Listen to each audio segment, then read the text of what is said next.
என் நிமித்தம் உங்களை நிந்தித்து துன்பப்படுத்தி பலவிதமான தீமையான மொழிகளையும் உங்கள் பேரில் பொய்யாய் சொல்வார்களானால் பாக்கியவான்களாயிருப்பீர்கள். மத்தேயு 5:11. நம்முடைய இரட்சகராகிய இயேசு கிறிஸ்துவை நேசிக்காத மக்கள் மத்தியில் நாம் அவரை நேசிப்பதன் காரணமாக போராட்டங்களை சந்திக்கும் போது நாம் சோர்ந்து போகாமல் இருக்க பின்வரும் விஷயங்களை நினைவில் கொள்ள வேண்டும். எதிர்ப்புகள் நம்முடைய விசுவாசத்தை ஆழமாக்கும். நாம் முதிர்ச்சி அடைந்து இயேசுவை போல மாற வேண்டுமானால் தனிமை, மனசோர்வு, மன அழுத்தம் மற்றும் சோதனைகள் உள்ளிட்ட இயேசு எதிர்கொண்ட அதே அனுபவங்களின் வழியாக நாமும் கடந்து செல்ல வேண்டியிருக்கும்.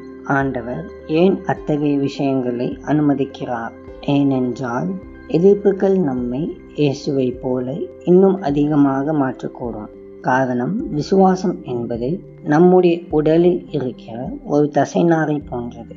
நாற்காலில் அமர்ந்து பாப்கார்ன் சாப்பிட்டு கொண்டிருப்பதன் மூலம் நம்முடைய தசைநார்கள் ஒருபோதும் வளருவதில்லை.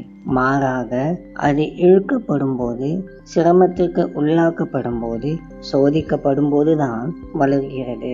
எதிர் திசையில் இழுக்கும் எந்த ஒரு எடையும் இல்லை என்றால் உங்களால் ஒருபோதும் தசையை வளர்க்க முடியாது. அதுபோலவே நம்முடைய வாழ்க்கையில் எதிர்ப்புகள் இல்லை என்றால் நம்முடைய விசுவாசமும் வளர்வதில்லை.